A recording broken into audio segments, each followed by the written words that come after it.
When we shake an apple tree, the apples from the tree fall down. Why do they fall?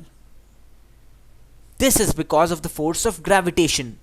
It is this very force of gravitation that also makes the earth revolve around the sun. What is the value of gravitational force? What is the meaning of a special term called gravitational potential? What is gravitational field? How does gravitation affect our daily lives? We learn about all this and more in this chapter, Gravitation. So first of all, what is gravitation? Every particle in the universe attracts every other particle with a force that is directly proportional to the masses of the particles and inversely proportional to the square of the distance between the particles. Understood? This is what gravitation is. This force is called the force of gravitation. Understood? So, every particle in the universe, be it your laptop, be it your computer, your table, your quilt, your clothes, everything attracts every other thing in the universe with a force that is directly proportional to the mass of the particle and inversely proportional to the square of the distance between the particles.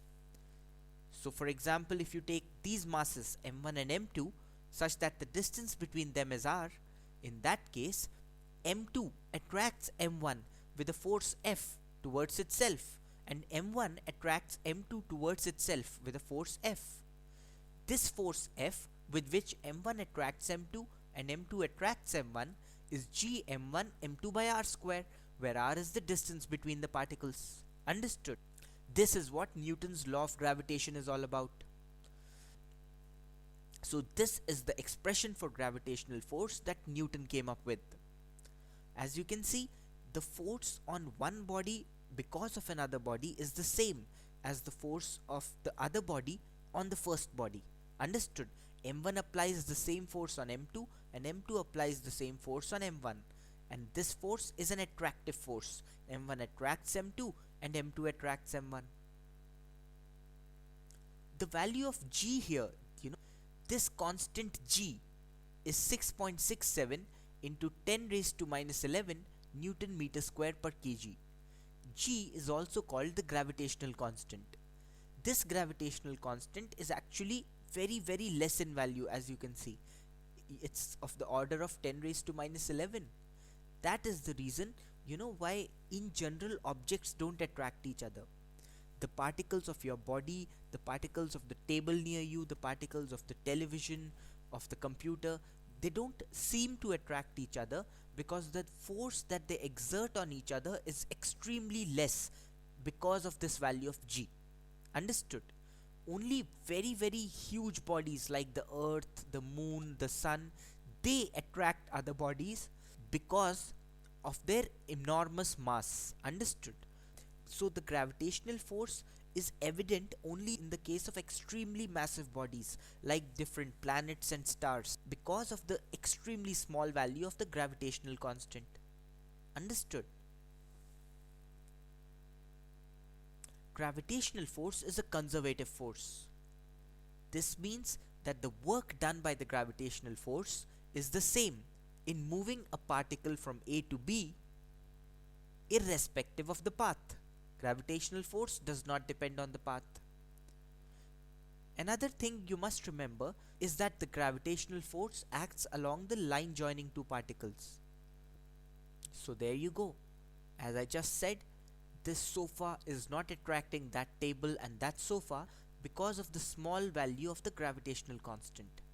So only in the case of very massive bodies does the gravitational force, attain significant values.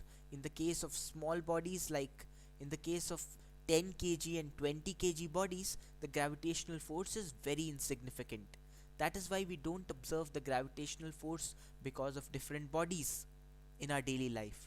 We only observe the gravitational force because of the earth. A very common phenomenon associated with the gravitational force that we experience in our daily life is the acceleration due to the gravity of the earth. The gravitational force of the earth is often referred to as gravity. So what is the acceleration due to gravity?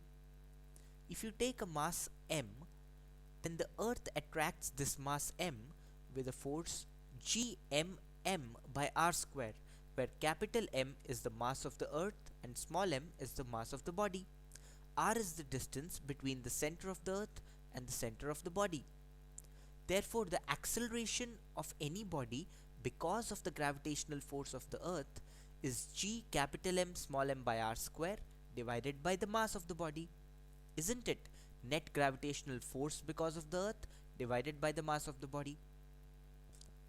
This comes out to be gm by r square, where m is the mass of the earth and r is the distance between the center of the earth and center of the body. If the body on which we want to calculate the force is on the surface of the earth, something like this, in that case we can replace this r here by capital R, the radius of the earth, isn't it? Therefore, the acceleration of any body because of the gravitational force of the earth on the surface of the earth is g capital M by capital R square. The value of the gravitational constant is known, the value of the mass of the earth is known, and the radius of the earth is 6400 kilometers. Therefore, the standard value of the acceleration due to the gravitational force of the earth on the surface of the earth comes out to be 9.8 meter per second square. Understood? This is the acceleration of any body placed near the earth's surface because of the gravitational force of the earth. As you already know, this acceleration is often referred to as g. What is the acceleration because of the earth's gravitational force at a height h from the surface of the earth? Well, we already know that if the distance between the body and the center of the earth is r plus h, then the acceleration of a body that is placed at a height h above the earth's surface will be gm divided by r plus h whole square. Isn't it? There's no doubt about it. We just discussed that the acceleration of a body that's at a distance small r from the earth's center is gm by r square. The acceleration of a body that's placed at a height h from the earth's surface therefore can also be written as this expression, gm by r square into 1 plus h by r whole square. I've simply taken r square out of the brackets. But gm by r square is nothing but g, the acceleration due to gravity at the surface of the earth. So you can say that the acceleration due to gravity for a body that's at a height h from the earth's surface is g, the acceleration due to gravity on the earth's surface divided by 1 plus h by r whole square. Isn't it? 1 plus h by r whole square can be written as 1 by 1 plus h by r whole square can be written as 1 minus 2h by r using binomial theorem if h is much less than r. So therefore, the acceleration due to the gravitational force of the earth of any body placed at a height h above the earth's surface is g into 1 minus 2h by r if h is insignificant compared to the radius of the earth. Understood? So this is the expression that you must remember for objective type problems. Acceleration is g into 1 minus 2h by r. Understood? What is the acceleration due to gravity for a body that is placed inside the earth's surface? Let's say this mass m is placed at a depth h below the earth's surface. What is the acceleration due to gravity on this mass m?